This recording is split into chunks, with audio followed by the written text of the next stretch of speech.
मी कुलकर्णी पुरुषोत्तम विद्यासागरराव, मूळ गाव चवणी परगा, तालुका देवणी, जिल्हा लातूर. आता सध्या वास्तव्य लातूर येथे आहे. माझा अनुभव खूप दांडगा आहे. मी खूप शिबिरं केलेले आहेत, 5-6 शिबिरं केलेत. रामदेव बाबाचं, रविशंकरचं, इंचुरकरचं, विपश्यना. त्या 4ही शिबिरामध्ये प्राणायाम, योग, साधना, ध्यान, धारणा सगळी होती. पण त्याच्यापेक्षा इथं वेगळं आहे. तिथं काही नाही, फक्त 5 ते 8 या, पुन्हा घरीच तुम्ही काही करा, तुमची ड्युटी, तुमचं जॉब. आणि विशेष म्हणजे मी सेवानिवृत्त शिक्षक आहे. 31 वर्ष सेवा केली. शाळेमध्ये कुठलंही फंक्शन म्हणलं की आम्हाला पुढे, कुठलंही शिबिर म्हणलं की तुम्ही जावा, कुठलंही प्रशिक्षण म्हणलं की तुम्ही जावा. कारण मलाच का तर ते म्हणायचे, सर तुम्ही करता आणि इथं सांगता परत, म्हणून ते मला पाठवायचे. त्यांचे धन्यवाद, आभार. तर त्या शिबिरामध्ये 4-5 शिबिरामध्ये त्या आहाराबद्दलचं नियोजन कुठंच नव्हतं. तुम्ही सकाळी या, 2 तास करा आणि तुम्ही घरी निघून जा, तुमचा जॉब करा, काही करा, पुन्हा काही नाही. पण इथं मात्र कसं आहे, हा एक फरक मला अनुभव आला की याच्यामध्ये आपण काय खावं, किती खावं, किती तास त्याचं फास्टिंग राहावं, याचा अनुभव डॉक्टर गोपाळ शास्त्रींनी सांगितलेला आहे. डॉक्टर गोपाळ शास्त्रींची बरोबर माझी 3दा मीटिंग झाली, म्हणजे 3दा माझं तपासणी झालेली आहे. मला शुगर, BP तर नव्हतीच, पण डॉक्टर आष्टेकरनं तुम्हाला आता 1997 पासून शुगर आहे, जास्त दिवस शुगर असल्यामुळं तुम्हाला BPची गोळी घ्यावं लागते. मग मी ते सगळं लिहून दिलं होतं. तर त्याने म्हणजे हे 3 टेस्ट करून आणा, ते किडनीची, थायरॉइडची आणि हिमोग्लोबिनची वगैरे. तर बाकी सगळ्या टेस्ट सगळे एकदम ओके, नॉर्मल, सुपर आहेत म्हणले. फक्त शुगर मात्र वाढली आहे. सुरुवातीला 161 शुगर होती आणि काल ज्यावेळेस तपासलो, दोन्ही तपासले मी, फास्टिंग आणि पोस्ट मील, तर त्यावेळेस मात्र 204 आणि 210 आहे. मग त्याच्याशी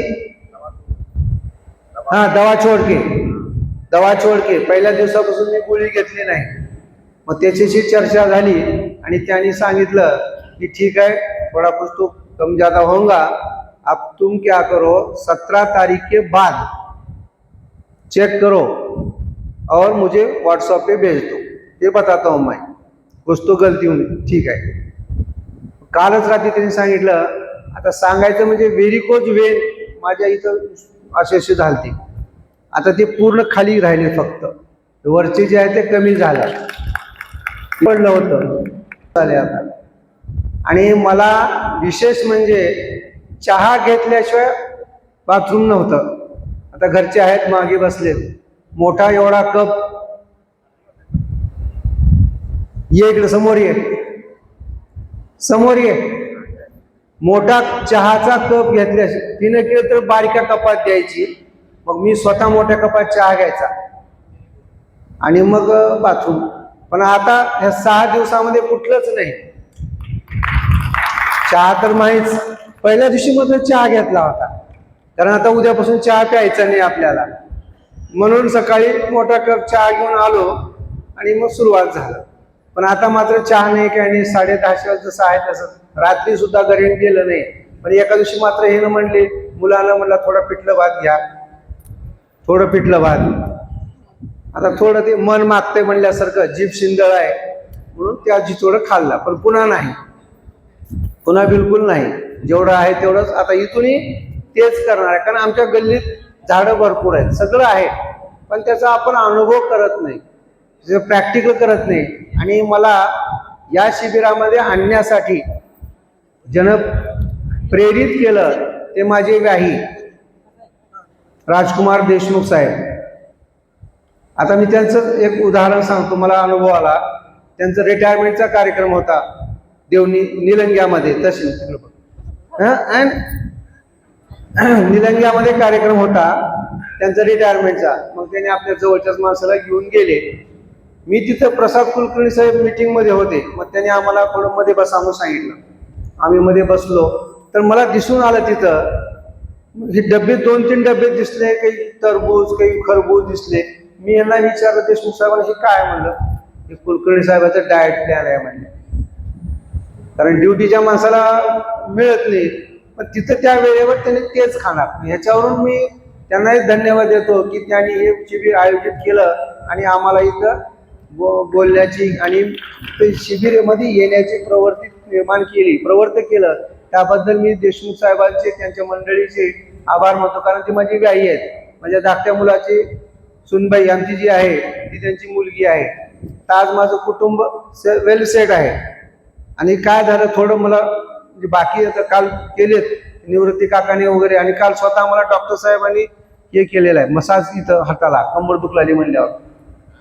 एक थोडं काय झालं 2021ला रिटायर झालो आणि 2 मुलाची लग्न होते माझ्या.